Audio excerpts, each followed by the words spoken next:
Hello and welcome to a very special edition of the Managing Madrid Podcast. This is Kiyan Sobhani welcoming you all, introducing you to today's podcast. It is live from London. That's what you're about to listen to or watch. And I just wanted to say thank you from the bottom of my heart to everyone who came out in London. It was so nice meeting you guys, seeing some faces that we see on Zoom over on Patreon, but also just familiar names that we're used to interacting with. We met you guys tonight, and it was an honor for me. And I also wanted to say thank you to Alison Bender, who came out and gave a little bit of her time to spend the evening with us at Famous Three Kings Pub in London and make the podcast more fun than it would have been without her. So thank you, Alison, for coming out. And also thank you to Famous Three Kings for hosting us. You guys are awesome. It's been a pleasure coming to your bar twice now for a London podcast. And I just really enjoy nights like this.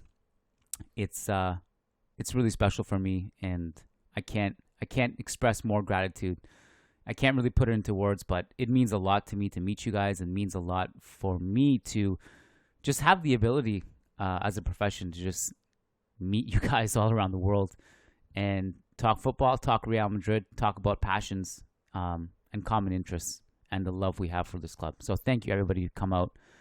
And yeah, if you guys want more in-depth analytical breakdown of what happened at Stamford Bridge last night, which we do get into it a bit today in this podcast, but we spent 2 hours after the game on Zoom on a patron call last night.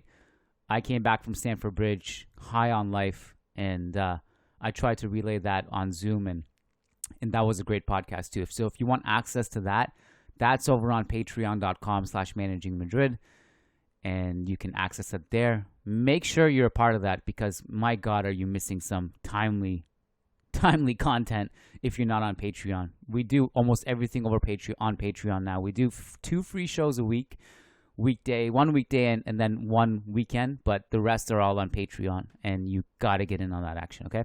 Very important. Do that ASAP. You join a Real Madrid family that does not stop growing and does not stop being more unbelievable day to day.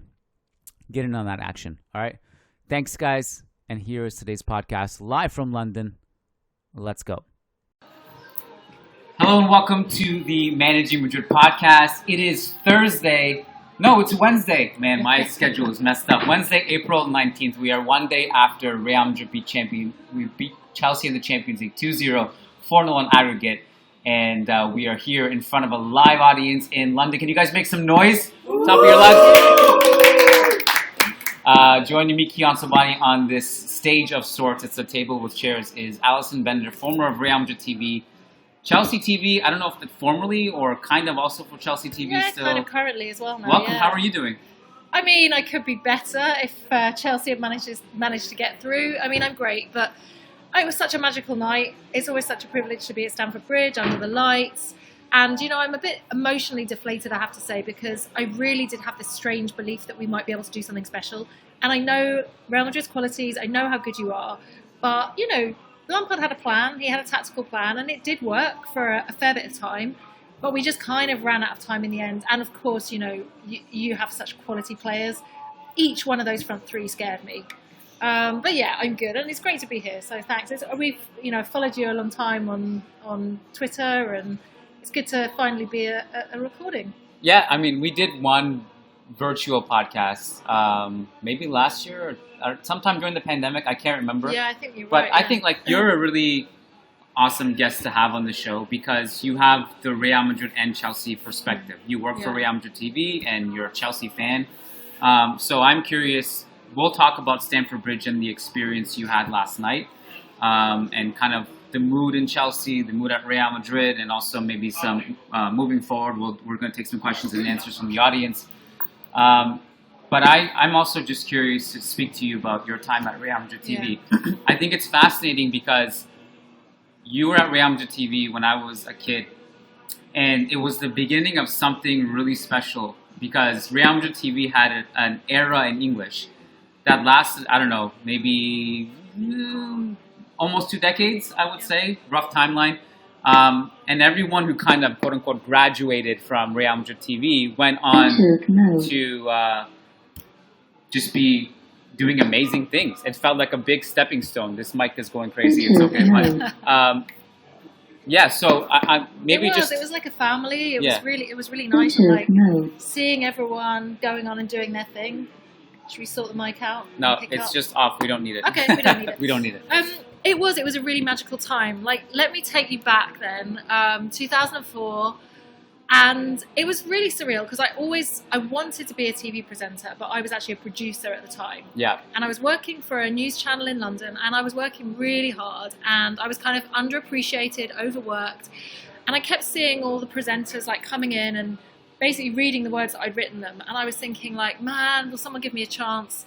But it just looked like it wasn't going to happen. I'd done so many auditions, I'd done all these different things, I applied for jobs constantly, and I was just knackered. And one day I saw this job advertisement, and I was like, I don't know what this is for. They were really secretive about it. They did not say it was Real Madrid TV, right? Okay. So they just said it's a media company, and you need to know about football. It was very cryptic anyway. So I applied, and my good fortune, I guess, was the fact that they needed someone that knew about football, but also was a producer as well as a presenter. I'd done some presenting, but they wanted a producer. So suddenly, like, all this producing, all this hard work I'd done was like paying off. And I went to the auditions in Carnaby Street, and I remember looking around, and there were people from Sky Sports News. They were like really senior people, and I was like, there's no way I'm going to get this job. And it was just incredible because they gave it to me. It was me and 6 others. And this was to launch the channel, right? This was not just like, come along and be a presenter. This was like, we need you to come over to Madrid, one-way ticket. We don't know how long you're going to be here.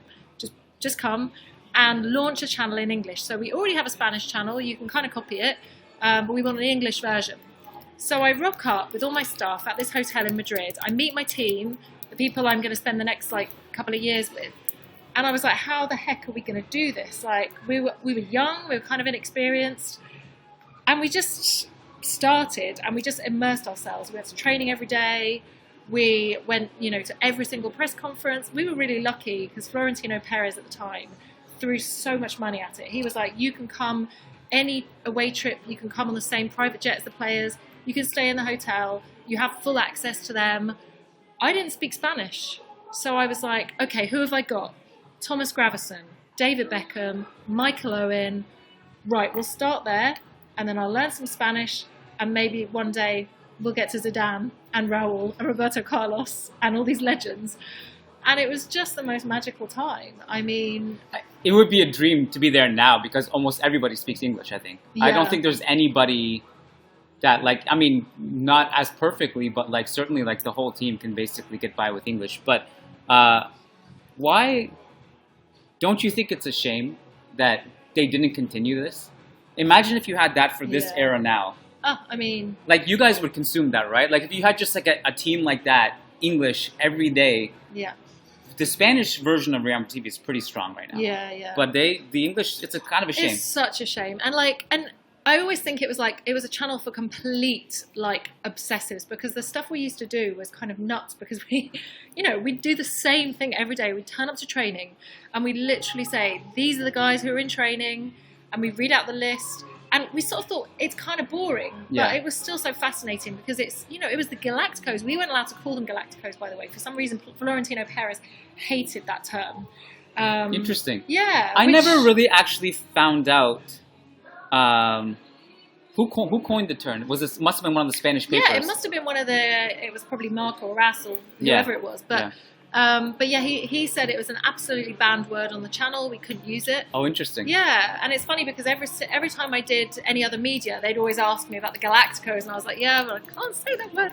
But my very first kind of, I guess, job was they'd made a movie, Real Madrid the movie, and they put us on this red carpet, and I remember seeing Beckham walking towards me, and I had to interview him about a film instead of football. It was so random because there was, it was a football club, but it was more than a football club as well, right? It was I shouldn't say that. That's Barcelona's tag, isn't it? Masculine club. To be honest, if anyone should have that, it should be us. That tagline. It's true. They screwed it up. And I mean, there was a couple of things. I mean, there were so many great things that I did while I was there. One of the things that stands out to me was I was there for the launch of Valdebebas, the training ground. So when I got there, they had a pretty average training ground. And they said to me, we're going to build this thing called Real Madrid City, and it's going to be mega. And they showed me the plans, and I was like, oh my goodness. It was like, it had hotels, it had swimming pools, it had theme parks. I mean, basically they reined it in a bit after they realised how much it was going to cost. But it was going to be like Disney World, right? And I remember me and Dan Thomas, who's now at ESPN, launching the launch of Real Madrid City, and it was just awesome.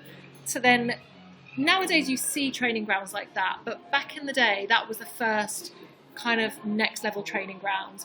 And I remember seeing like the running machine in the water where the players were doing their rehab, and I was just like, wow, these players are so lucky. And like, I think Guti at the time was injured quite a bit, and he was in there a fair bit, but it was like he was looking like he was having quite a lot of fun. I mean, it was a pretty nice. It's a nice little place to recover. Oh yeah. Good place to recover. So you mentioned Dan. Yeah. Who else was in that time? So the originals. So it was the when we first went out there. So it was me. It was Dan Thomas. It was a guy, a French guy called Eric. There was Claire Rourke, who then went on to Liverpool TV. There was Joel Richards, who was like one of the only Spanish speakers. Have I forgotten anyone? Oh, and Charlie Webster, who then went on to do a whole bunch of different things actually, and she's really doing some great stuff on like domestic violence. She's kind of come out of football a little bit, and it was just this really small team, and they were saying like, you know, put it together, do what you can. Sid was there too?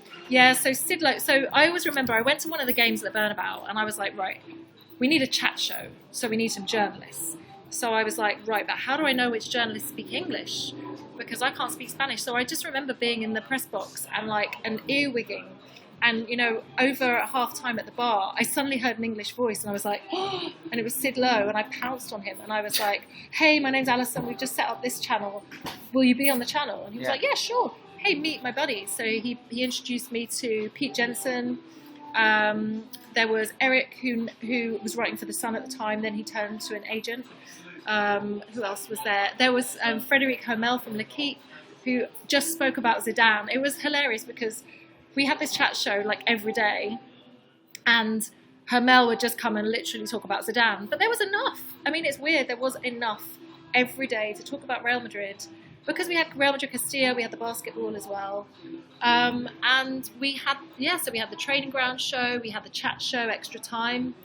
And we had a news show every day where we'd also tell everybody the weather, which was quite hilarious because we realised that... Telling who the weather? Like Real Madrid fans around the world? Yeah, Real Madrid fans around the world. So we'd be like, hi, good morning, welcome to Real Madrid TV, live from the Spanish capital. Let's check in on the weather. That's Today great it's content. 30 degrees.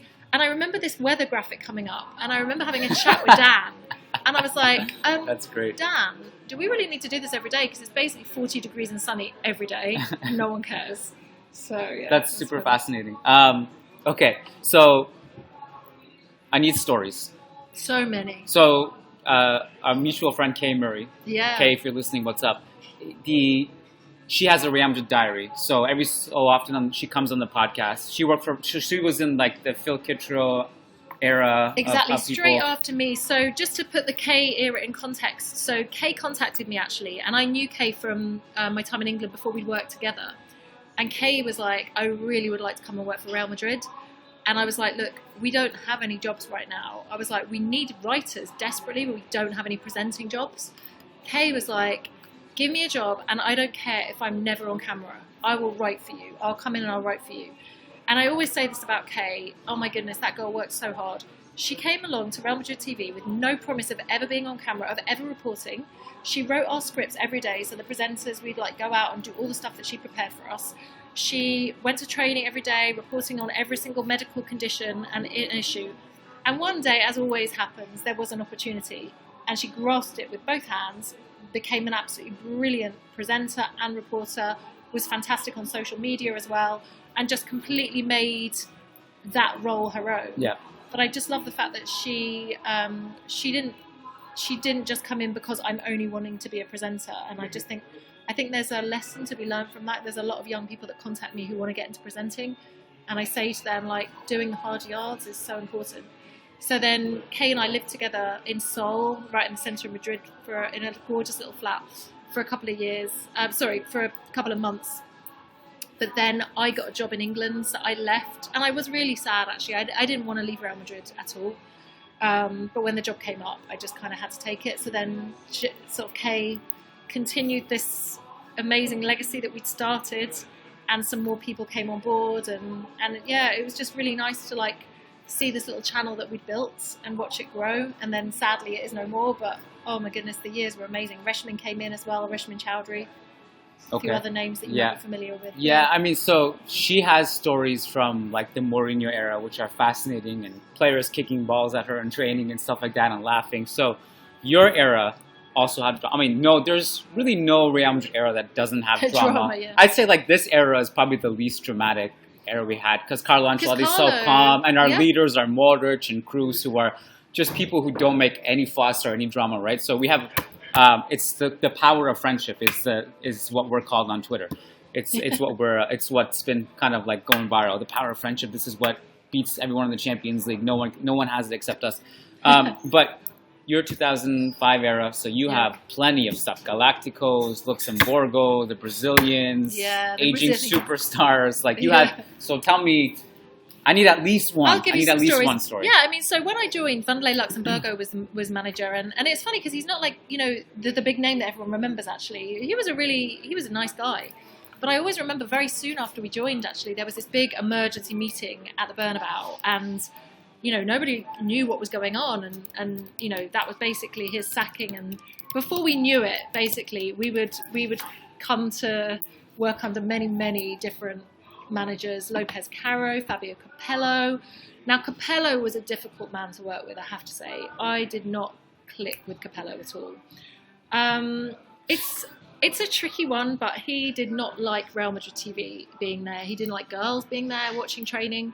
He would like shoo me away from the sidelines, and I was trying to do my job, and apparently we were given new tops to wear because he thought we were dressing too sexy, but we were just in polo shirts. But I can understand he was just trying to keep the team like professional. Okay. But we were trying to be professional as well. Yeah. So that was kind of a difficult time. I'll tell you a funny story about Ronaldo, the original Ronaldo, Brazilian Ronaldo, and I always struggled to speak Spanish with him, and my Spanish is so bad, but I would try. Everyone used to take the piss out of my Spanish, actually, especially Casillas, who I think got a bit tired of the fact that I still wasn't learning well enough. But I always remember we were on a Champions League trip to Highbury. That's how long ago it was. Like, when Arsenal were playing at Highbury. 2004, 04, 05, was it? Oh, no, 05, 06, I think. That was the 0-0. Yeah.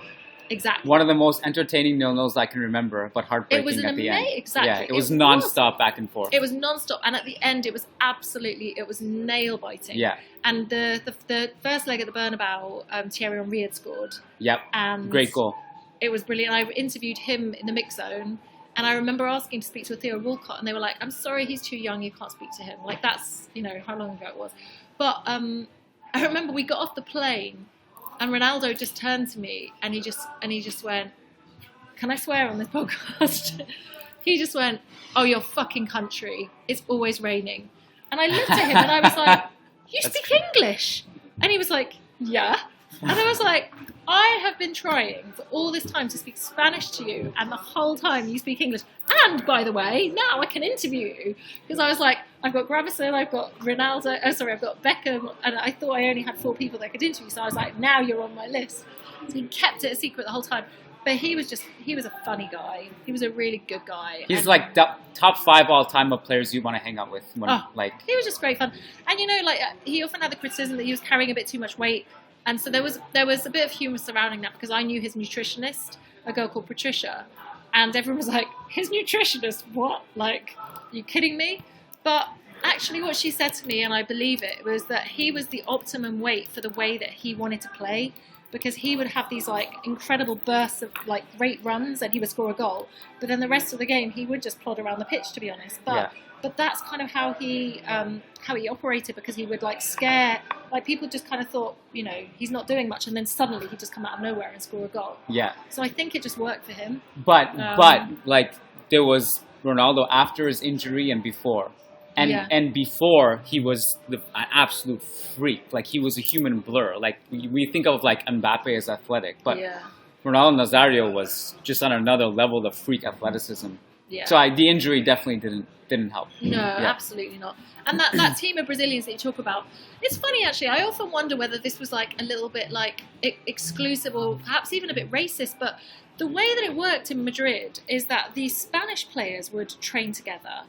And the non-Spanish would train together. There was cliques. There were definitely real cliques. And it was like, I was a bit like, is this right? But like the Brazilians had this thing going on and it was like, you know, Robinho, Cicinho, Batista, Ronaldo. And they would party together. And I was lucky I was invited to one of those parties. And I have to say, I always kept it mega professional. But there was this we need one stories. time. We need stories from the Brazilian parties. And I was like, you know what? We'd won the King's Cup. And I was like, I'm going to go to one of these parties.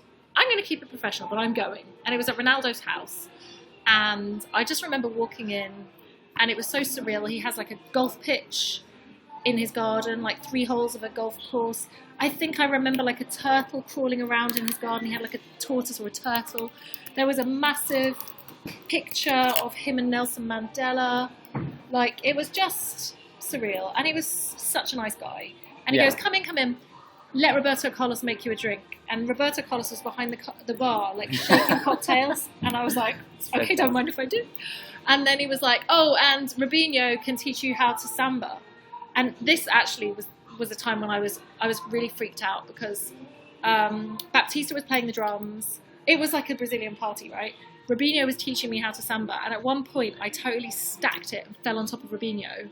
And I really thought I'd injured him. And I was like, oh my God, everyone's going to find out. Over. His career's over and I've ended it and I'm going to get in trouble for going to this party. I mean, he was fine. But it was just... When you say party, is it like a friends in a house chilling, or is it like a Drake, like hip-hop video? Yeah, it was kind of like... It was a bit like that, but actually it was like... There were a lot of parents there as well. It was like a lot of mums and stuff and family. So like it was like... It wasn't this kind of like sordid party like with like loads of young girls everywhere because there were plenty of those, I'm sure. Yeah. But I always found with the Brazilians there was a lot of family around. It was like a real family kind of gathering, and it was just whenever the Brazilians were around, there was dancing, there was joy, there was happiness. Right? It just felt like such a great place to be, and I found that they're just so musical, and it was just and that's how it was on the training ground. So they would be together. And then kind of everyone else was on the side. So I thought it must have been really difficult if you weren't in that Brazilian crowd to kind of like feel like you were part of that team. Right. And similarly with the Spanish, it was like the Spanish kept together as well. So, you know. So I think the Brazilian part, it's a double-edged sword. On one hand, it's beautiful and it's great to enjoy life. It was incredibly difficult to manage that team. And that's why I think this goes way back to 2003, but it was a huge mistake to let Del Bosque go because he was the one who was able... Roberto Carlos was speaking about this recently. Oh, yeah. When Luxemburgo came in, he tried to change the culture by saying, look, guys, now we're going to train at 7 a.m. He banned wine and beer. Yeah. And Roberto Carlos and Ronaldo took him aside and said, actually, we're not doing that. We love our wine and beer. We smoke. We train at this time because we sleep in. And they bettered it. They had complete power over Luxemburgo. And then you look at like their results in Europe, and it's like aging superstars who party and drink. It's like, oh, it just turns out when you couple that with bad sporting vision and selling Makaleli, it's a disaster. It just did not. Be thankful for today's Real Madrid. One of the things as well that really stands out to me that happened in Spain a lot, that I don't think happens in England as much, but like opposition fans would try and sabotage the night's sleep before an away game, and I used to find that kind of hilarious. Like, still happens. It still happens. Yeah. So like I'd be like, because again, you know, I'd stay in the hotel with the players, and so I'd hear what they'd hear, right? Because I'd be like in a room just down the corridor, and I remember this one night. Poor Guti, they basically they'd singled Guti out and they chanted all night, Guti Maricon. Yeah. Right? And I was like, I had to Google it. I was like, what does this mean? Which, I mean, this is terrible, right? And no security is going to go out and stop that. It happened all night long. And the next morning, I saw Guti in the lift coming down to breakfast, and he looked shattered, like he hadn't had any sleep. And I was a bit like, are you okay? I was like, you know, this is awful. I just don't think that happens. You hear it every now and again, I think, between like Liverpool and Everton fans, maybe, but it was a regular occurrence. And it's kind of cheeky, but then it's also quite personal. Like when it's attacking, like when it's homophobic or it's racist. Sure. This is not cool. Yeah. But like no one steps in to stop that, which I found insane. Yeah. To be honest. Yeah. We should talk about the game last night. Yeah. Do we have to? We have look. You cut it at least. No, I'm. It was at least to Real Madrid that you lost. Yeah, Yeah. I'm actually really proud of the performance. Like honestly, I mean, Real Madrid are so good, and the fact that Frank had to find a way of stopping them, and I think what he did with that lineup was, I wouldn't say genius. It was just it caught everyone off guard. I mean, it was my job to break the team news for Chelsea TV. I was working, and I was really taken aback by it. And it worked. And your question to Carlo in the press conference was great because you asked him, about the tactics, and he did say that Kante's positioning really shook him a bit. So, yeah. If Frank's done something to kind of do one over his old boss, Carlo, he's done a good job, right? Yeah. I think, so that was the biggest pre-game talking point, was that there was no surprise over Real Madrid's lineup. Yeah. Chelsea's lineup was very surprising, not only for us, Real Madrid fans, and those like trying to kind of scout the team, yeah, but also for Chelsea fans. Like, I thought either they're going to go 4-3-3 and they're going to bring in Woodgate, or they're going to go with the same formation as at the Bernabeu, obviously with the enforced changes. No Chilwell, by the way. I mean, to lose Chilwell.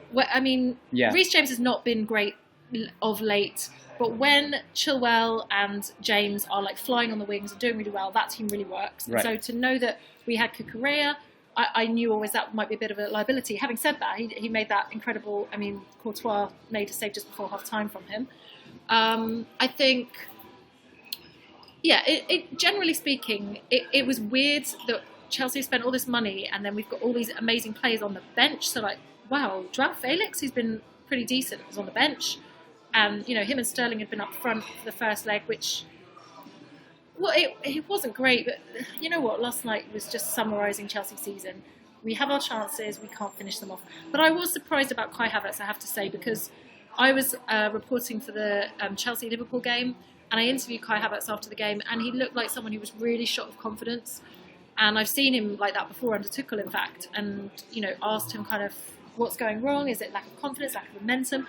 And he just kind of looked lost for words, and he almost looked like he'd given up. So from a behind-the-scenes perspective, I was really surprised to see him start. But then I also thought, well, he's done some great things for us in the Champions League before. Maybe that will spark some kind of desire. Honestly, from an outsider looking at it, like, who else is going to put the ball in the back of the net? Yeah.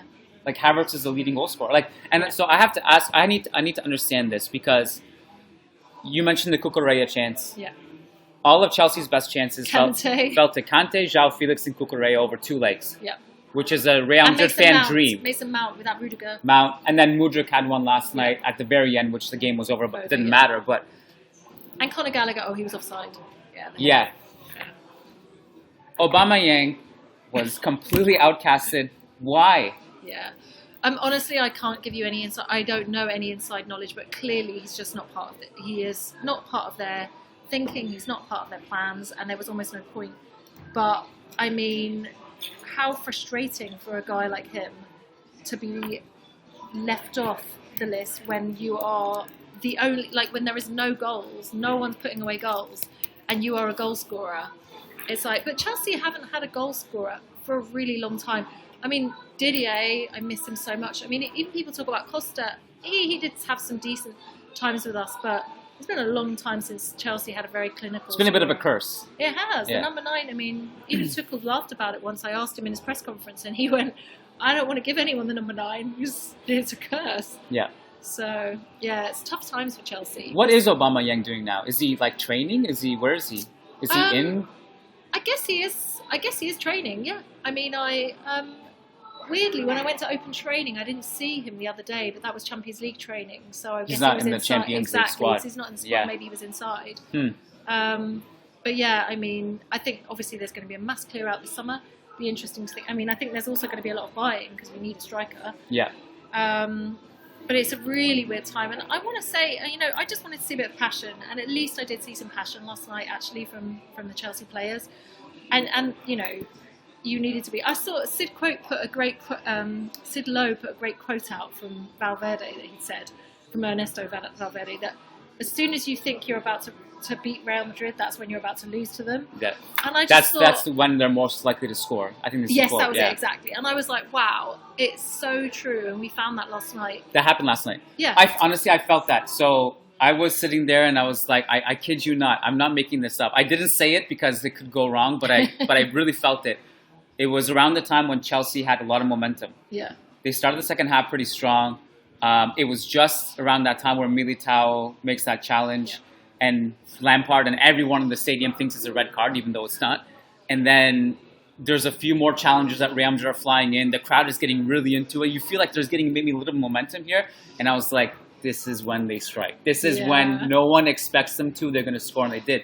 But I want to talk... Chalobah, I mean, we made some errors. I mean, I thought actually Rio Ferdinand, the team who were covering for BT Sport last night, did a good job of analysing where Chelsea went wrong. Yeah. Because, you know, you are just, I mean, with that front three, you're so clinical, you're so fast.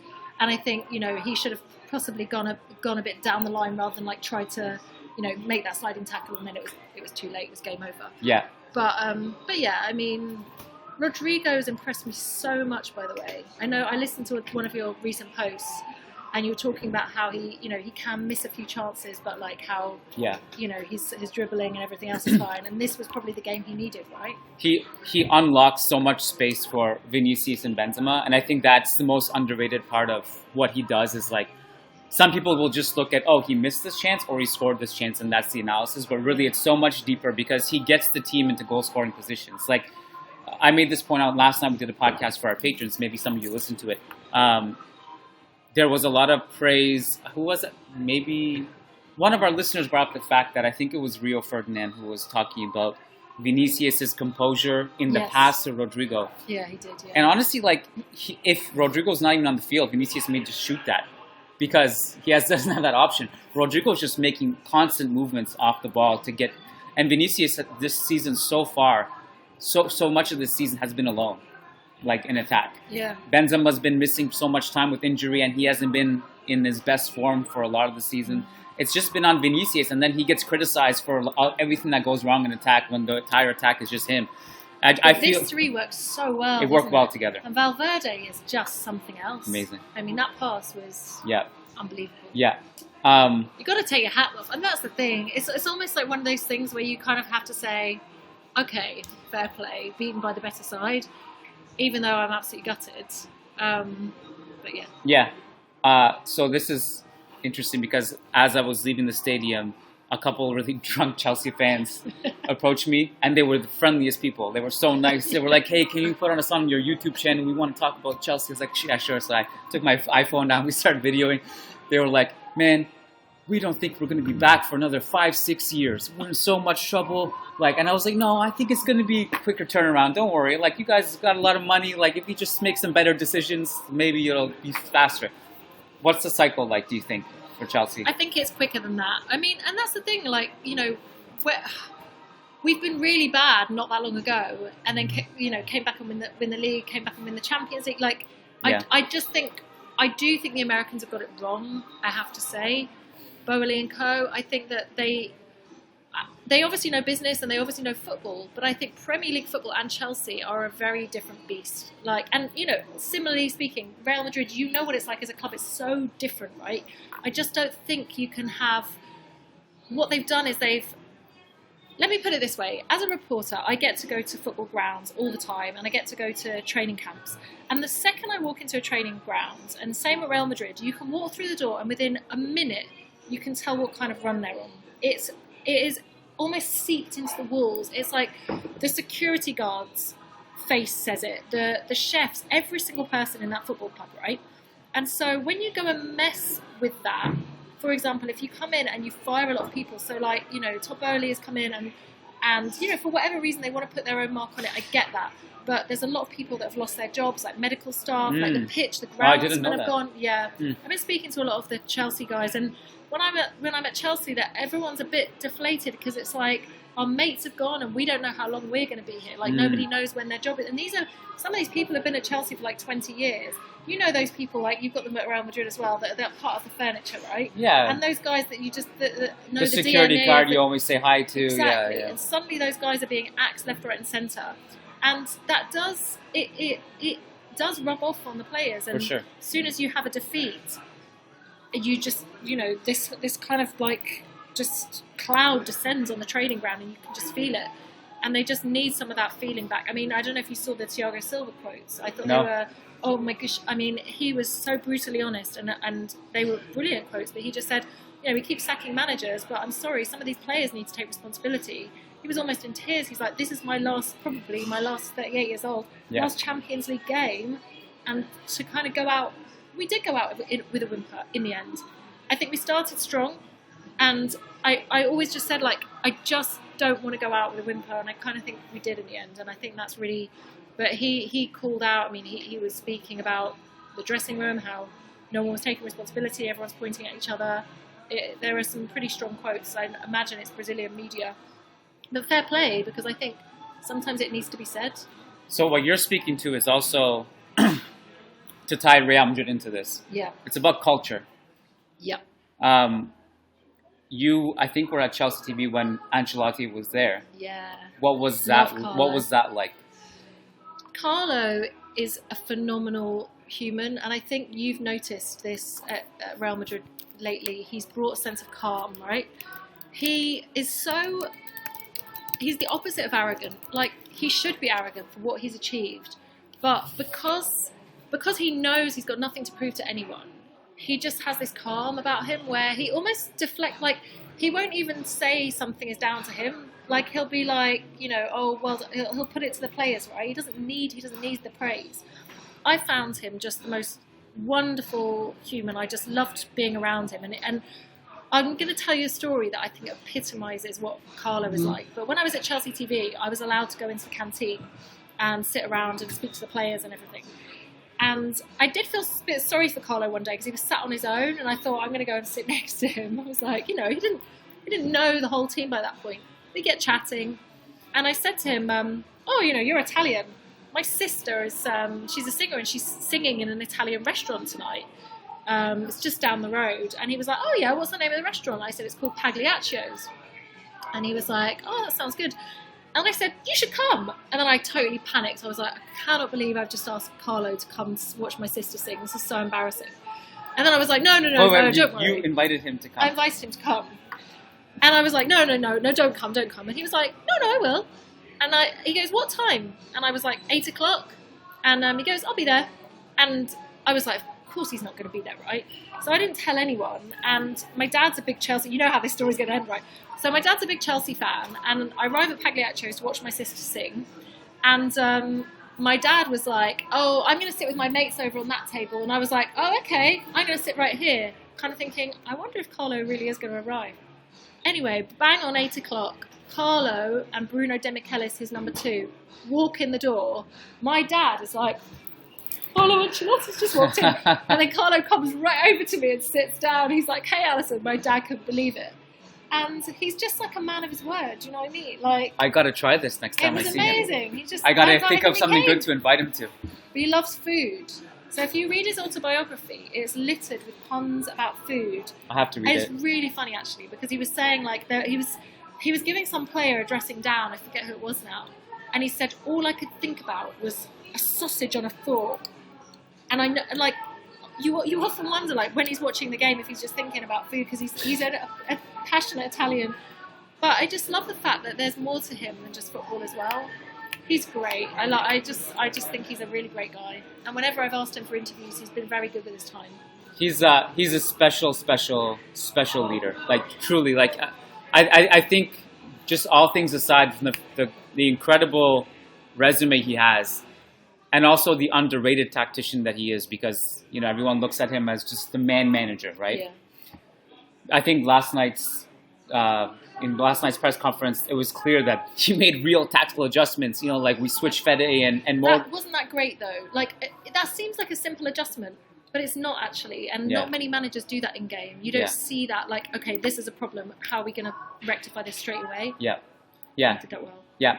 But also just the guy like truly cares. Like there's the type of guy like if anyone in the squad is in the hospital nursing an injury, he shows up to the hospital. Like he visits. That's he the did kind that of with guy. Joe Cole, and Joe Cole said that that's the only time that's ever happened in his career.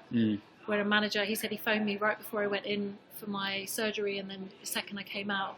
He's just good like that, and it's really hard to manage that many egos, and he just does it so well. And he actually said to me once, like, I actually don't think the manager's that important. And I was like, come on, That's Carlo. a classic. That's classic, you don't Carlo. really think that. Yeah. And he was like, no, I mean, I don't really. And I'm thinking, but that's what I like about him, the fact that he will actually say that out loud. Yeah. You know. I mean, to me, like the most impressive people are always the ones who divert credit away from them, but then accept the blame. And then, but real people like who understand what like is happening can look at that and say that's humility, right? Absolutely. And that's important as a leader to have that trait. His wife is Canadian, you know that, right? And he spends his summers in Vancouver. Right. So I've been on this train, like, forget Brazil.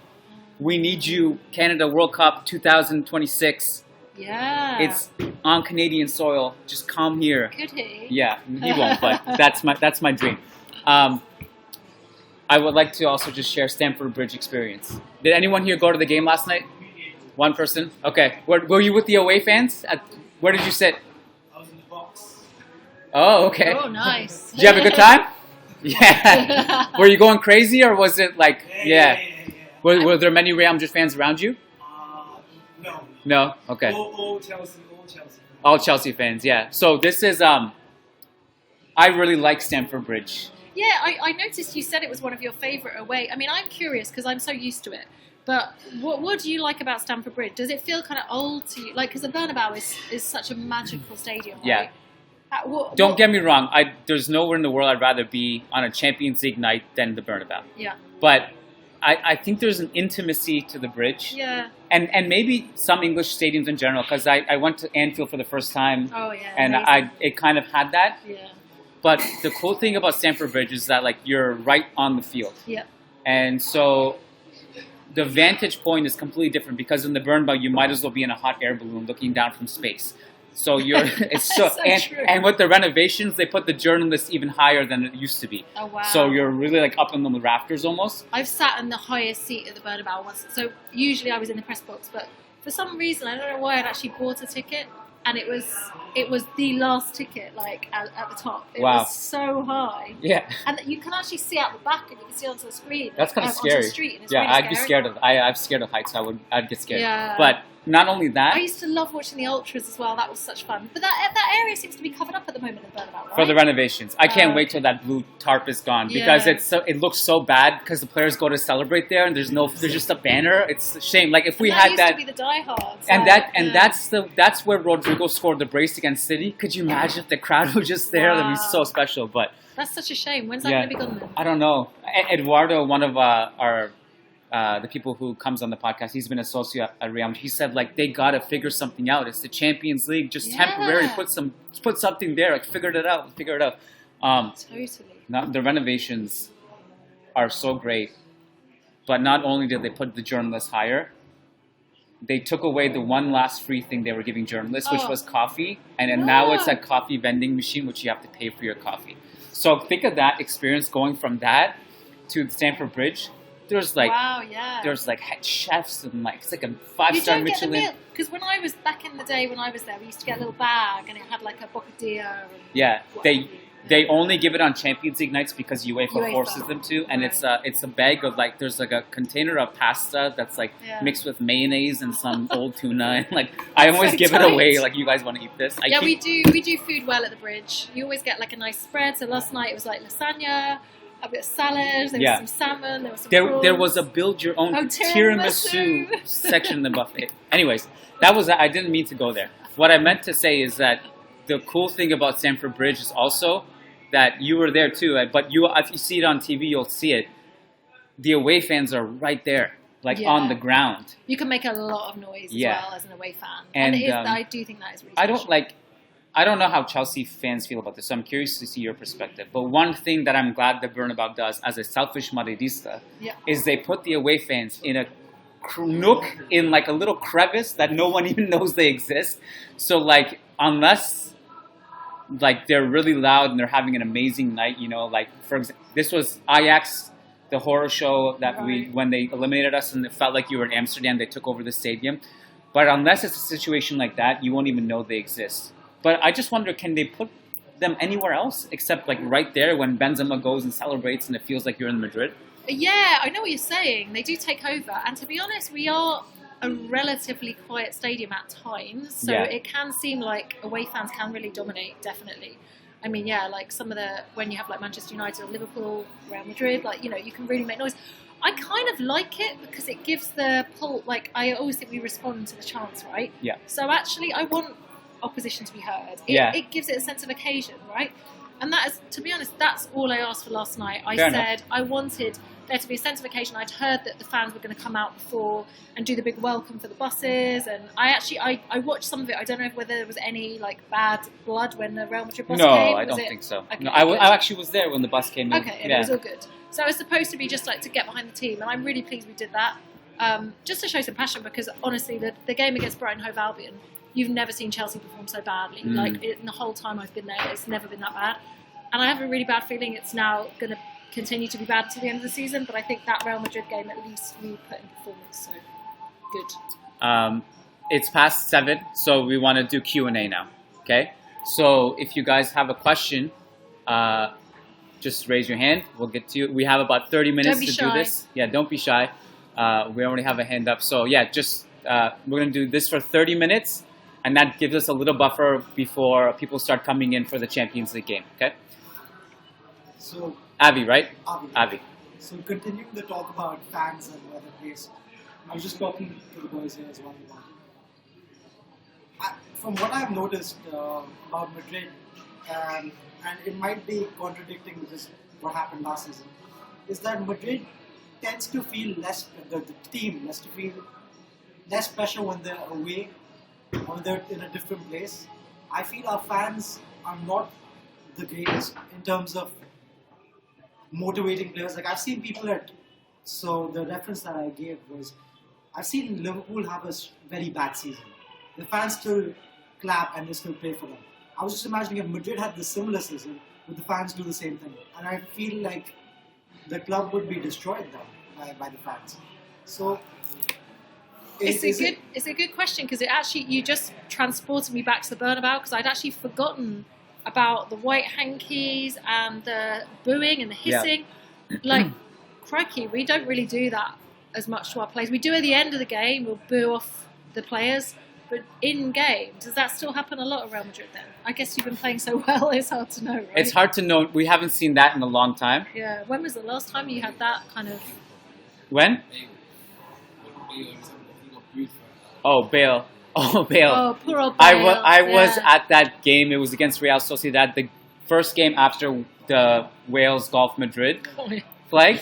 And I've never heard anything so loud in my life. I felt like my brain was popping. Like Marca the next day did something on their front page where they actually measured the decibels, and it was like the equivalent of a jet plane taking off the runway. It was that loud of a booing. Wow. But I guess the question is essentially, and for those listening at home who didn't hear it, but it was essentially, if Real Madrid are losing in that situation, you don't necessarily hear support. You hear more groans and handkerchiefs and criticism and ask for change. And I think it seems like to be a standard thing.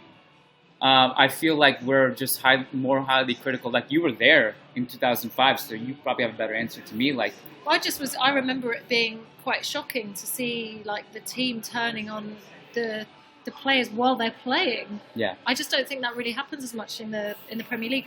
So to your point, I guess maybe it is better to play away from home in that respect, because you're not going to get the booing.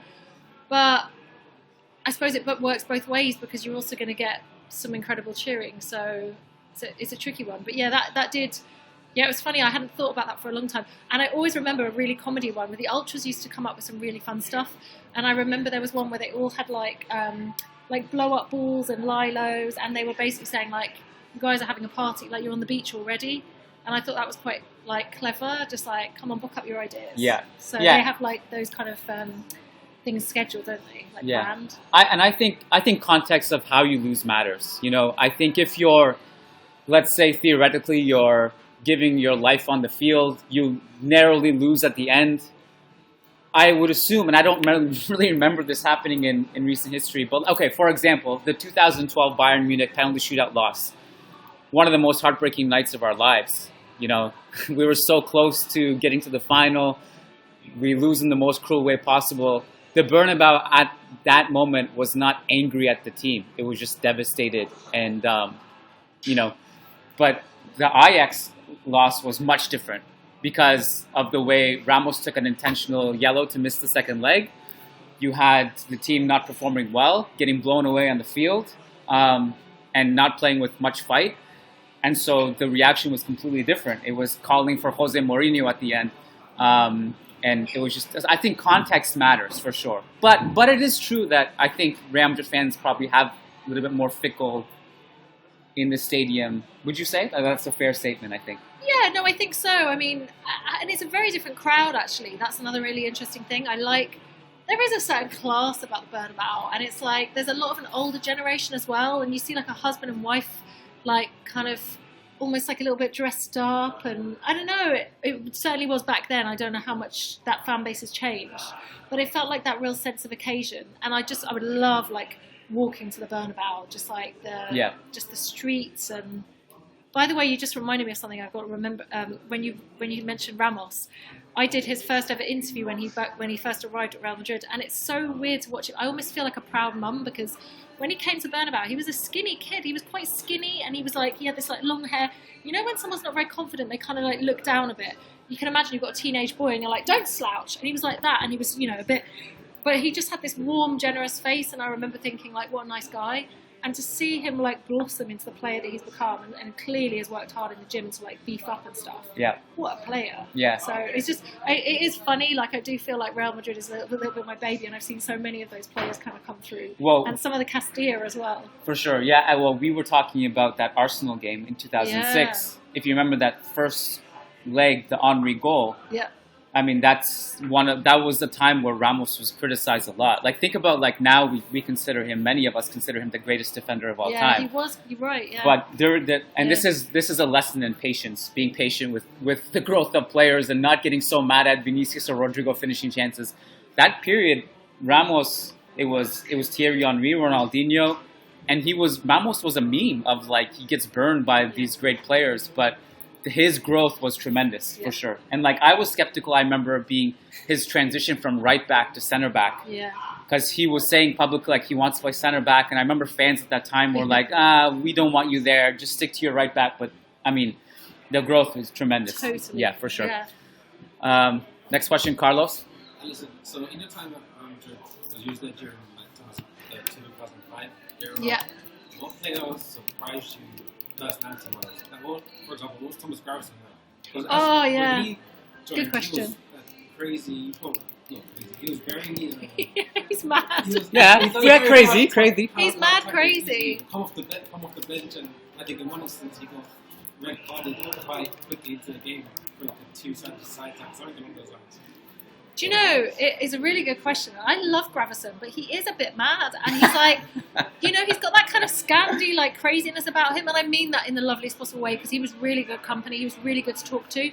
But a very interesting character, actually. I would love to, like, learn more about him. And, you know, I had a few conversations with him, and he you know, he said, like, he paid his best mate to, like, come out and live with him, so he could just, like, imagine that.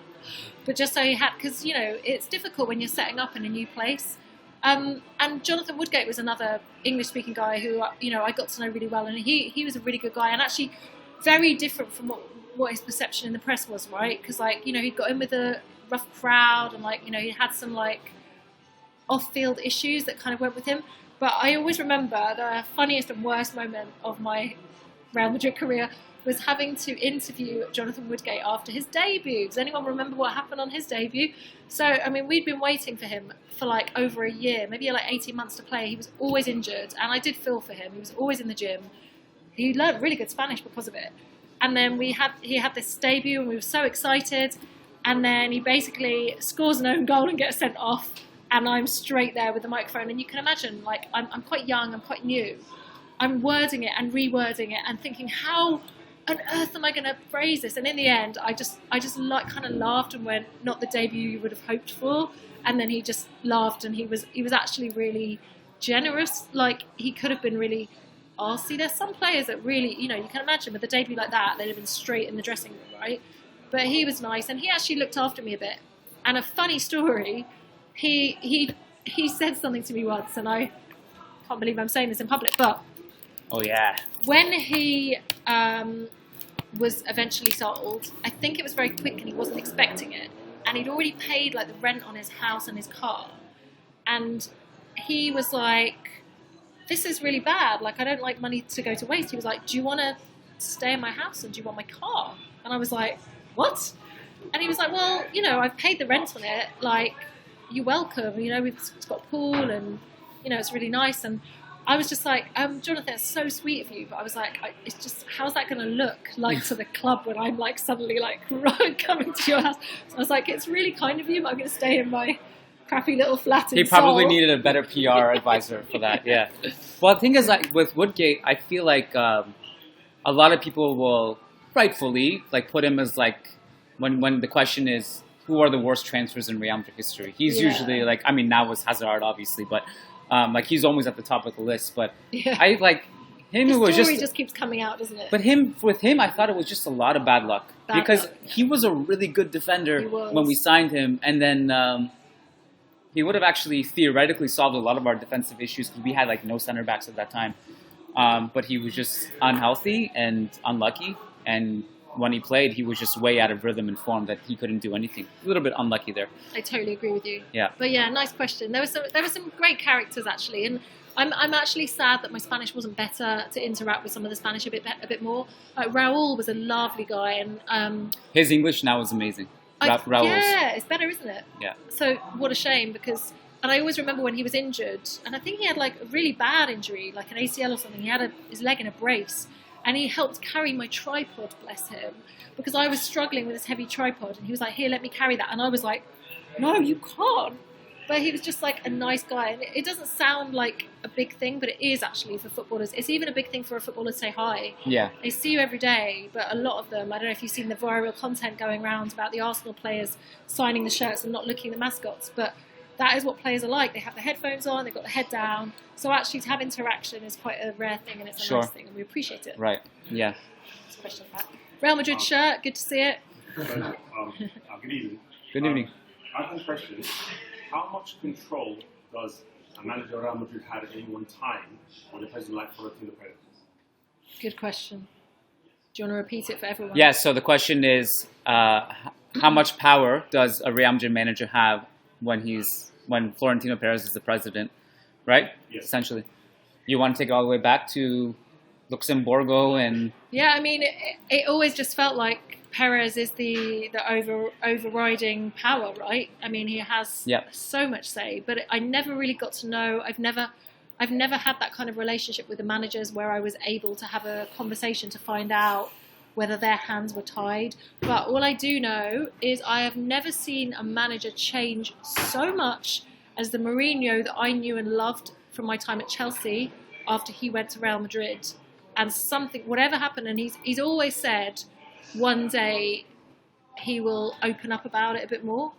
But, leaks and all the problems that he had there, he was a changed man. I've never seen anyone go from like one thing to another so quick. When he came back, I just didn't recognise that man.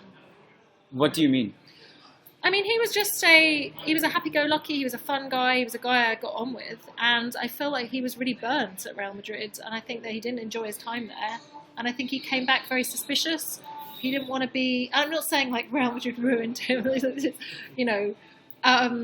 but experiences. But Real Madrid do there, ruin managers. That's what they do. Well, maybe I am saying that. I mean, I don't know.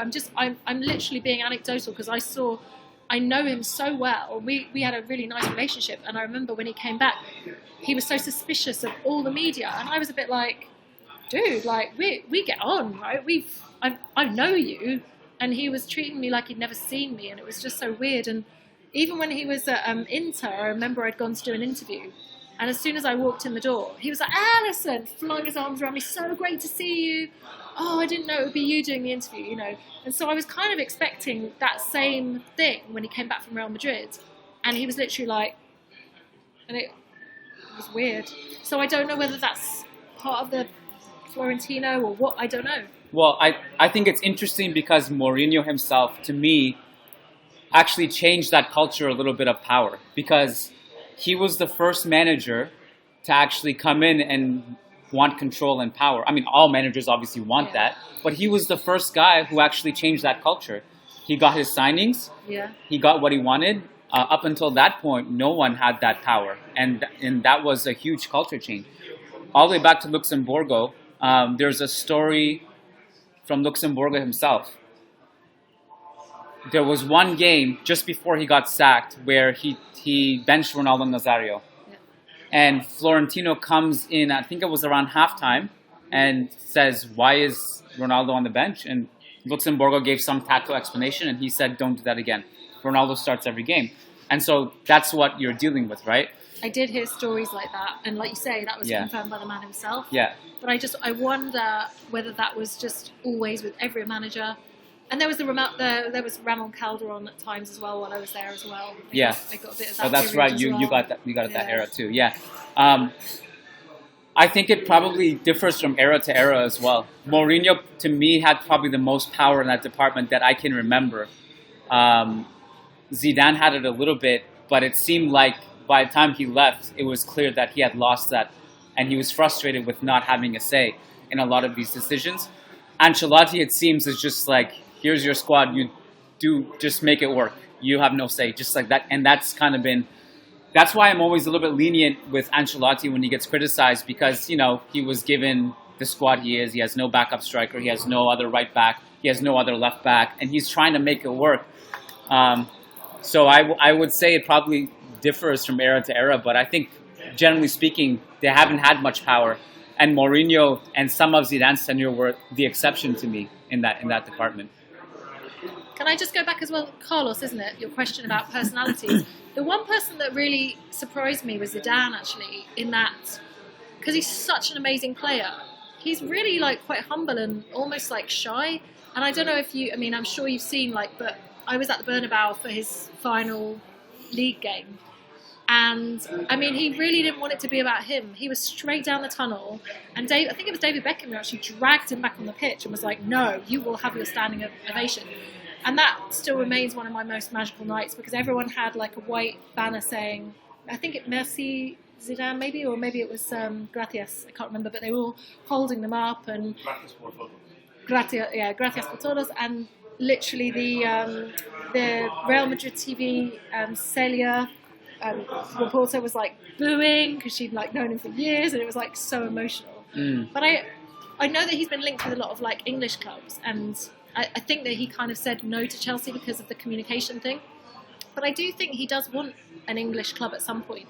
He always goes on about how much he likes England, but it's funny because I see like quite a shy man. I don't see like the command of like someone like Ancelotti. But obviously he had an incredible time as Real Madrid manager, but it'd be interesting to see how well he'd do in the Premier League, and I would be a bit nervous, I think. Well, I think someone from the French World Cup team had a quote about Zidane. I don't know if it was Desailly maybe or Thuram, one of the defenders.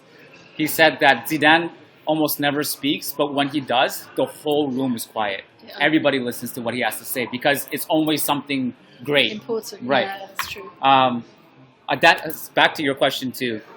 I asked a similar question like that to Phil Kittro, who worked for Real Madrid TV. I said, who is the guy who like no one really knows? Like he's just like Phil actually gave me one guy who is a complete asshole. I won't say that one, but he also told me the one who's incredible. He said Modric is one of the nicest people you will ever meet. He's so humble. He treats everybody with respect. Doesn't matter if you're the doorman, the security guy, a coach, a player. He's just incredibly good person. And so I just thought I'd share that too. All right. Yes, Jung-Won. Yeah. So the last season of Real Madrid was obviously legendary. But for me personally, 06 or 07 season was the best because it was my first time to watch Real Madrid triumph, finishing all the suffering of the past. So I was wondering if you can share a bit of what was the atmosphere of the team from that era. Do you know, the really sad thing is I had left by then, and I was so sad to leave, just as I felt like I was there when all the groundwork was being done. And then as soon as they started winning, I remember I was on Sky Sports. I got given a job, offered a job on Sky Sports, and I was actually live on air on Sky Sports as they were at Cibeles, and I'd always wanted to go there because it, like, we talked about it, and it just looked so incredible. So I'm so sad I can't actually share those memories with you now. But it was, I mean, what a great era. And those people that I'd seen toil and had seen work so hard do so well. And a couple of other things that made me sad, actually. So when I was there was like Juan Mata and Soldado were doing well in Castilla. And Soldado, I was really sad that it just didn't really work out for him at Tottenham. And, you know, imagine being like this young kid at Real Madrid where you're like, you know, being told you're the next whoever, Ronaldo. Yeah, everyone was the next Raul, everybody, for like 30 years. I really got it. Yeah. That everyone was like, I was saying, no, this guy's really great. Like, his goals ratio is insane. Yeah. And that did make me sad for like people that travel from, like the greatest club in the world. And he was a very nice guy as well, Soldado, really grounded and great. But yeah, no, I mean, you've probably got better memories of those years than I have, right? I just watching from TV as a kid. Right. Yeah, it was amazing. Like that was the year of multiple La Liga comebacks over and over and over again. You need Kate Murray for that one. Yes, yeah. She was there. Yeah, magical season. Magical, yeah. Any other questions? We go this because he hasn't asked yet, and then we'll go back to you. Okay. Thank you. I'm a big time fan. First things first. Yeah. Thank you, man. So, presuming City will go through. Have you watched City much this season, and do you feel there's a mentality change between last season and this season? And I know that we're this huge pressure sink, and we can take in any kind of press. Do you think we can pull it off again this time? You've seen City up close a couple times, right? Yeah. What was it like playing against them for you? So, to be honest with you, City at the moment are on another level because of Haaland. I mean, City have always been fantastic to watch, and De Bruyne is obviously probably second to him the best. But I don't know. I mean, I'm a bit nervous for this one.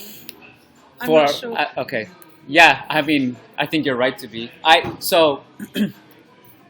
think they are on another level this year, which is crazy. We spent some time talking about this on last night's podcast, that the fact that they lost Zinchenko and Gabriel Jesus, Cancelo, and obviously they gained Haaland, but they've been able to kind of shapeshift and be at such a high level this year. Now, granted, they're second in the Premier League because Arsenal looks amazing. But they're not quite on the level that they have been, but they are still a very, very good side. It's interesting because it's going to be our biggest test yet, no question. Yeah. We outscored Chelsea and Liverpool over 4 games, 10-2. Amazing, and I think we deserve every bit of that, and we deserve to be where we are. But I think just to keep our expectations in check, Chelsea are not that good. Liverpool had 0 midfield, and Chelsea had they actually don't have a striker. They don't have a striker, right? Manchester City have a real striker. They have a real midfield, and they're a pressing machine. Haaland is generationally good, and so these half chances that fall to Kante and Mason Mount and whoever, Cucurella and João Felix. If they fall to Haaland, it's a completely different story. So the margin of error all of a sudden goes from this to this. So you have to be at your best. My questions about City are, can you get away with playing Kroos as the 6? I personally believe no. I think you're going to require Tchouaméni. If Tchouaméni comes into the starting 11, there's a bunch of dominoes that are affected now. What do you do with Camavinga? You put him at left back again? With Mendy coming back or with Nacho there, I think he's probably going to. But they're going to be able to test the space in behind him, just like Chelsea did at Stamford Bridge. The other dominoes are, if Tchouaméni starts, does that mean Fede goes back to the right wing? If Fede goes back to the right wing, does that mean you lose all the creativity that Rodrigo has brought to the starting lineup? So I have a lot of these questions, and I think last year we kind of just got away with it because that first leg that we lost 4-3 could have been 6-3. And we were able to keep ourselves in the tie through Courtois heroics and a lot of other things. Heroic, goal line clearances from Mendy just before the comeback. And so I don't think you can wait until the second half of the second leg to make those adjustments that you need to do. So those are the questions I have from a Real Madrid standpoint. Having said that, I feel like we do, for some reason, put City on this unbelievable pedestal. Like, these guys are scary. They are. Some of that, I think, is a narrative we built because Haaland looks like a robot and De Bruyne is a genius. But they haven't been flawless in the Premier League. And Bayern were in that tie in the first leg up until Upamecano just started melting down. So I'm still there's a little bit of a chance. I think Bayern still. We were talking about it off air. Okay. I just it's like See, I was just straight under into 10%. Under 10%. Okay. Yeah, fair enough. But two great managers. I mean, obviously in Pep Guardiola and Carlo as well. Two great managers who are going to influence the game. So I think it's going to be. If it is, I think it'll be a great matchup. Yeah. The game. Yeah. Did that answer your question? What was the question? Sorry, was it about? I mean, whether we'll be able to make it through, but I mean, I was just looking at your views basically. Yeah. I think you did mention the press. That's what I wanted to touch on. I think that also, I know Carlo for sure will not bench Kroos or Modric in a game like that because he's spoken so much about their press resistancy. So I think they're going to be on the field no matter what. I do wonder, to beat City, you just need to escape that first wave of pressure to get Vinicius into space. If you can do that successfully, you have a half chance, I think. But if you're giving the ball away a lot, it's going to be hard. And I also think Carvajal, who looked great in the last couple of games, will be tested more too. Back to you.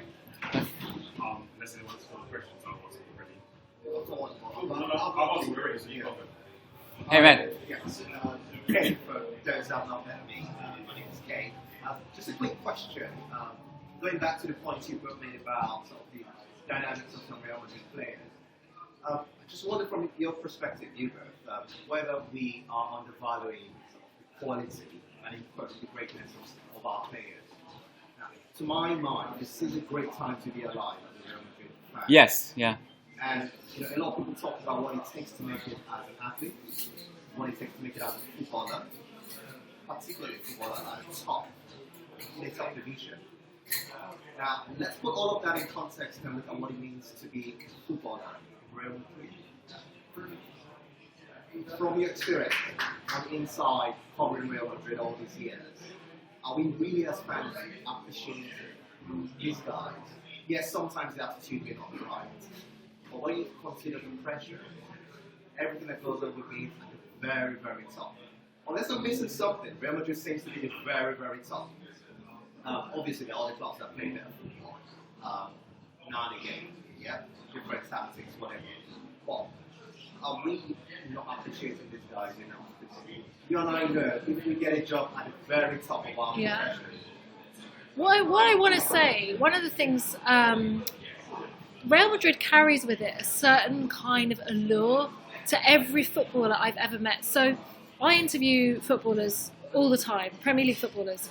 And before the interview, you have a couple of minutes to sort of say something to them to kind of get them to warm up a bit, basically. And no matter what I say, they'll be like, yeah, whatever. If I say, oh, my name's Alison, I used to work at Real Madrid, suddenly that player is alert. Because every single player either has played there, so has their own stories that they want to talk to me about, or wants to play there, basically. Because it is it has that kind of pull. And I think loads of young players grew up just seeing that white shirt, and it's the kind of the class, the glamour, I think it just sort of has that thing about it.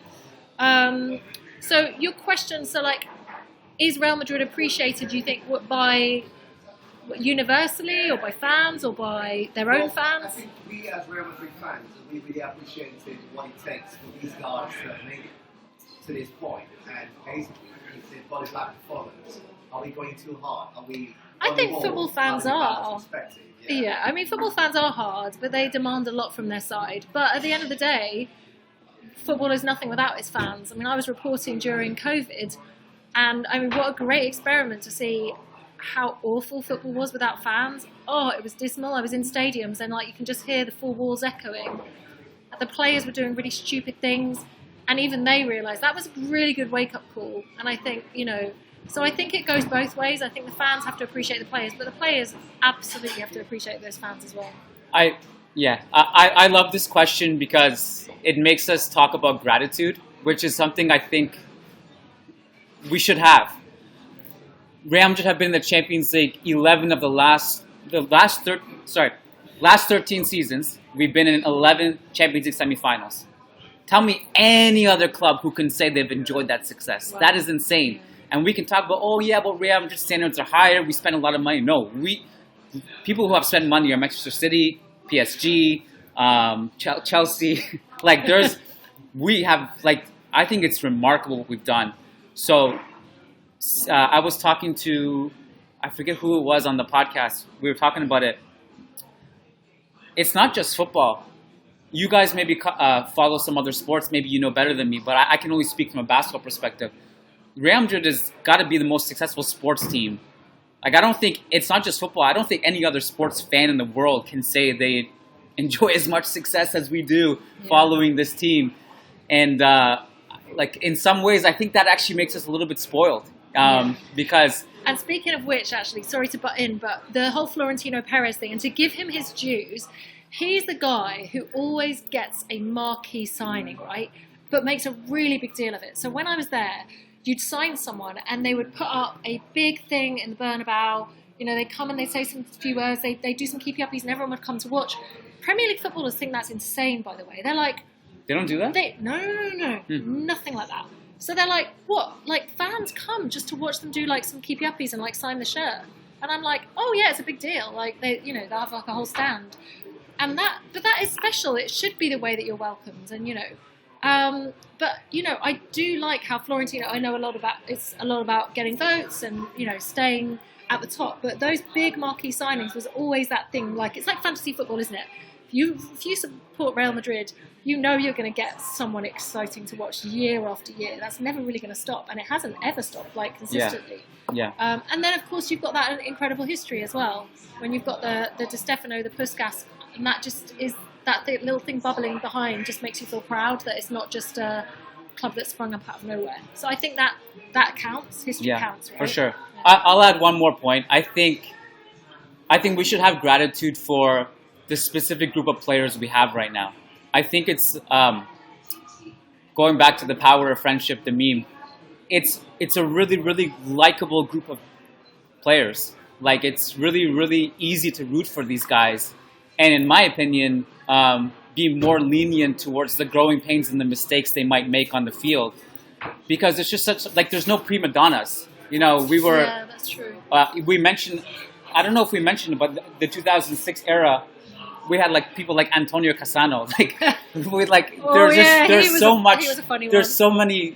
There was so many players who brought so much drama to this team, and we don't have that right now. And I'm appreciative of the fact, growing up, Real Madrid was always in the news for something that was complete distraction to the football.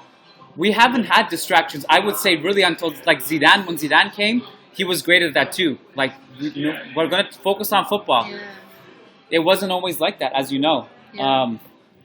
Wow, I'd forgotten about Cassano. He was an interesting character. I always think you got to think about, he had a really tough background, I think, but he was...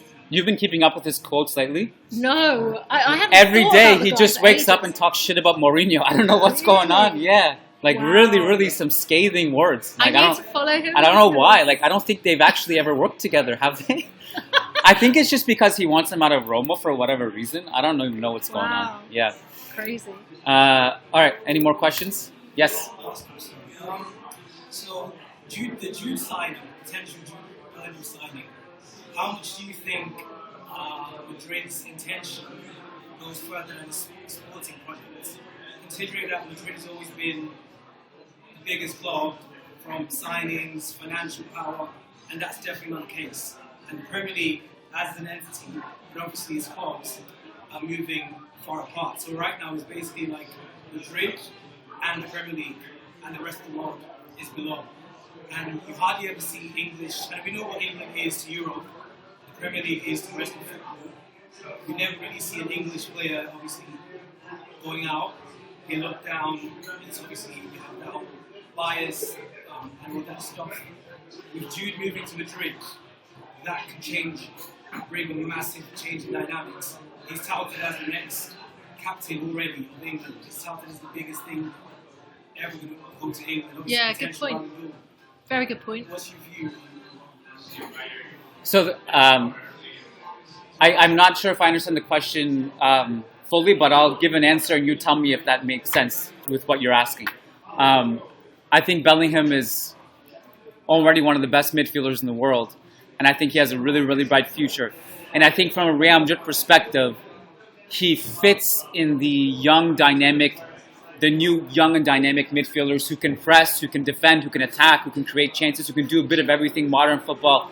The Camavingas, the Fedes, the Tchouaménis, Ceballos even. And what you're speaking to is also the marketability of having a British player at the magnitude of Bellingham and what fans he might attract. And maybe like if we have Bellingham at Real Madrid, this room is entirely full instead of this niche group of fans. I don't know. But having said that, it's kind of a weird one because he's also not a priority from a sporting perspective because we have Modric, Kroos, Fede, maybe not so Tchouaméni who plays a different role, Camavinga. Sorry? Arribas, a personal favorite of mine. So there's also that aspect of it. And also it is a bit reliant on the dominoes of what eventually happens with Modric and Kroos. Are they going to renew? It feels like they're going to renew. And if they renew, and then you have the Ceballos thing that's not resolved yet, is he going to renew? What's the pitch to Bellingham? Like, hey, you can come here. Well, we have all these players. Modric and Kroos are still playing like they're 19, so this is a situation. I don't know what the pitch is necessarily, and we already know that Real Madrid are not going to match the financial offers of what he's going to be given in England. So in the end, Bellingham will have to decide that he just likes the project more enough to come take a pay cut and come to Real Madrid. So that's why I feel like he's in a way going to slip away in that sense. And I guess the question will be, if you're Real Madrid and if you really wanted to be ruthless about it and not re-sign Modric and Kroos, who are legendary figures, the question is, would you rather have Modric and Kroos for one more year, or would you rather have Bellingham for 10 years? And I think that's where Real Madrid have to decide, do they want to be ruthless about this and just move on quickly? I don't know if you have any thoughts about it. Yeah, I mean, just to add to that, and I think it's a really good point in that, like, we don't see that many Premier League players going to, if we see people going to Madrid, it's like, Marcos Alonso or someone because they want to come back home, right? And I think, like, when Kieran Trippier went to Atleti, I was really impressed because I was like, good for you, you're going to try a new culture. Like, we don't see it enough. And, like, obviously in my era it was like David Beckham, and that was like, it definitely put Real Madrid on the map, which, I mean, Real Madrid, of course, is always on the map, but I think that's why we had Real Madrid TV English, because of Beckham, right? Exactly. Who knows, if Bellingham was there, maybe they want to do... We'll bring the Real gang Madrid. back. I'll come back. I'm there. Best years of my life. I do, and with Bale, that destroyed a bit, I think, because of the kind of PR that was coming back. He had a miserable time, and the Spanish weren't as welcoming, and then he just played golf and whatever. That wasn't great for it. But I would really like to see more players, more quality young players, like testing themselves in a different league and doing really well. And that was just to add to what you had to say already. Yeah, for sure. So this room is going to get filled up in 5 minutes with Champions League people. So maybe we can take one or two more questions if you guys have any. Yes? That's okay.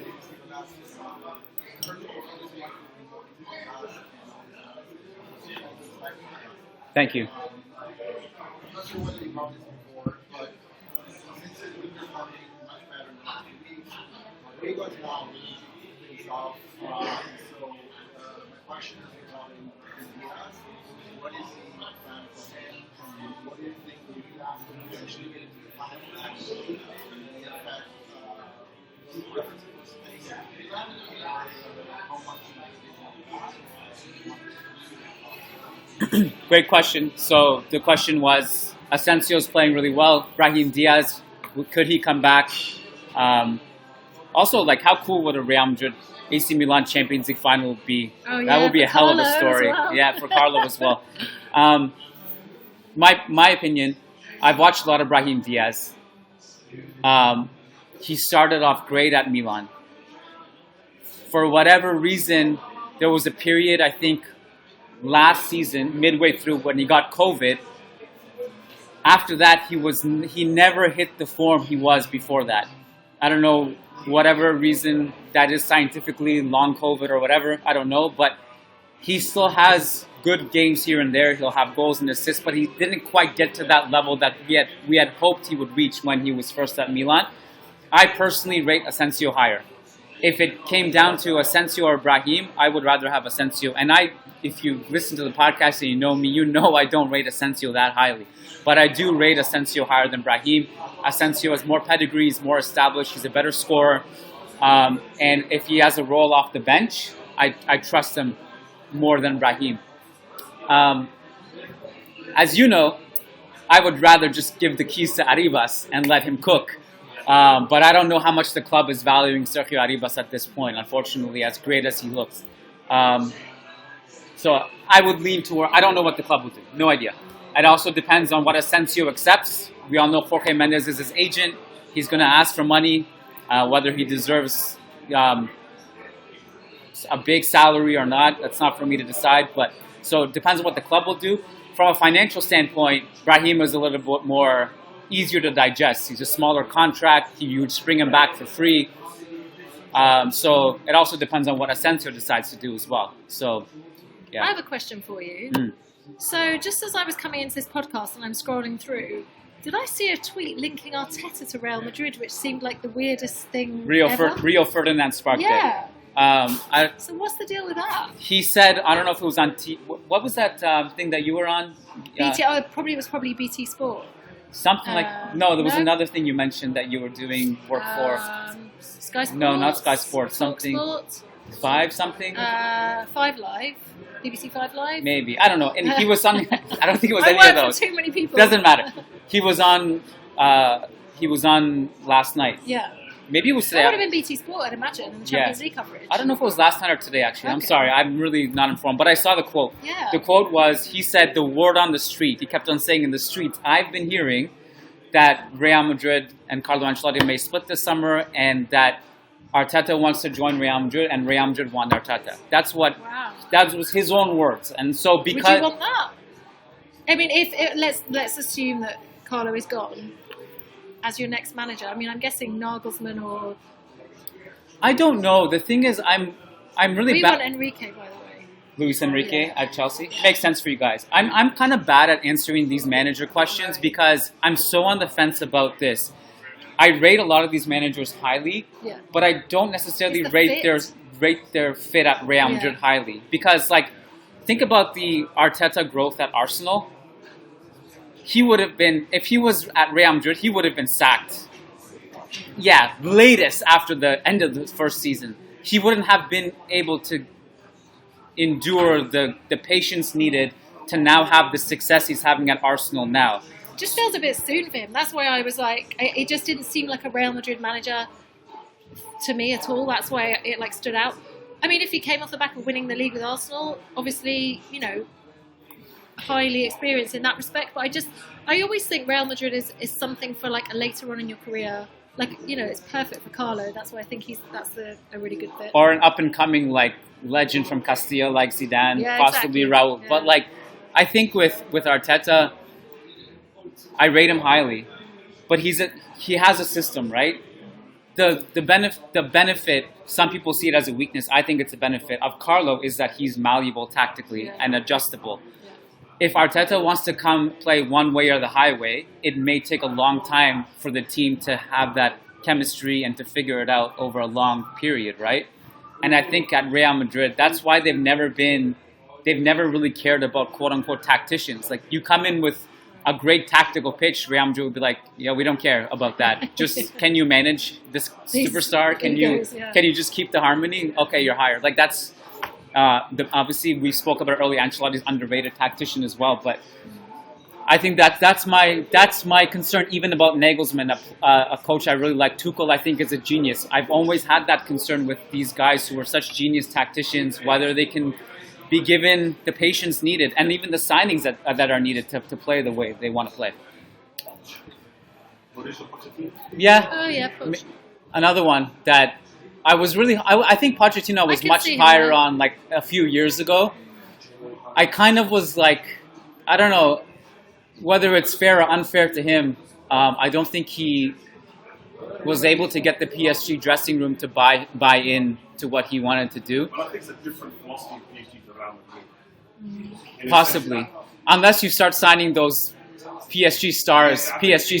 Toxic kind of environment. Yeah. I do think because of much Martinez's language first and foremost, and the know-how of the Spanish culture, I think the players, even some senior players, will kind of grow to him. I think he'd be good. I do think even Florentino Perez can have a discussion about where he wants to go in terms of ideologies and philosophy. I personally like to see him at Real Madrid after Carlo. He's very in the mould of Carlo in many ways. I've worked with him a lot, and he's a great guy in that same way of like no ego.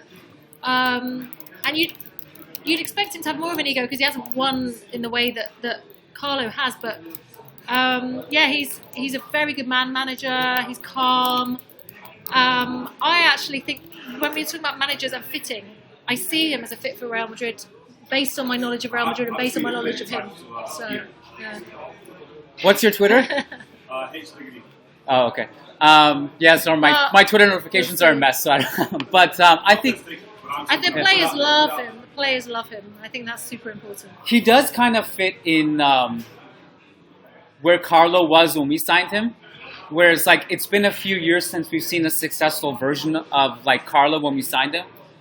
No one was really excited about Carlo coming back because he had a few years of not being that relevant and not having much success. But had the pedigree and the historical, I guess, evidence that he could come back and do something. Pochettino has had success at Tottenham in the past. Not success in trophies, obviously, but getting them to the Champions League final, implementing a certain style, being able to manage stars, and having that approachable identity. That's why, to me, I think he ticks the boxes. I think he has a clear idea of how he wants his team to play, attack, and defend the unit. And I do think, to your point, that he would easily deflect certain situations. I mean, I've been following him for like maybe 30 years or so, and my partner's from Venezuela, so I kind of know the culture, so to speak. I speak the language, so I know for them it's very much about in-house family-oriented successes. And I do think when he speaks, especially at the time of Tottenham, he's very much someone who deflects certain things and kind of takes it on board and looks at what key goal is, what we're trying to do with our team, how to manage certain situations, presidential-wise, media-wise, all sorts of things. I just think, for me, going forward, I think he deserves a chance, to be fair. And I think we give him the time due to the culture ties as well, and to understand what we're trying to do as a club. Yeah. He's also anti-culé, which fits, it's on brand.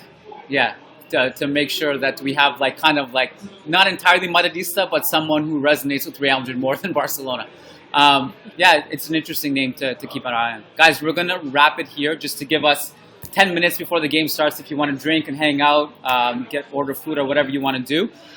Please come see me after the show and give me your mailing address. If for those of you guys who came in late, don't know what I'm talking about, you will just come see me. Prizes. So I want to mail you guys a little prize. Alison, thank you so much. Thank you, guys. I appreciate you Thanks coming for here. having me. It's been really nice reminiscing about the good old days. Yeah, it was really fun having your insight and also just the fact that you were on both sides. Real Madrid, Chelsea. It was great to see that. Thank you guys for coming. Please, let's a hand for all of you guys and for Alison. Thank you guys for coming out.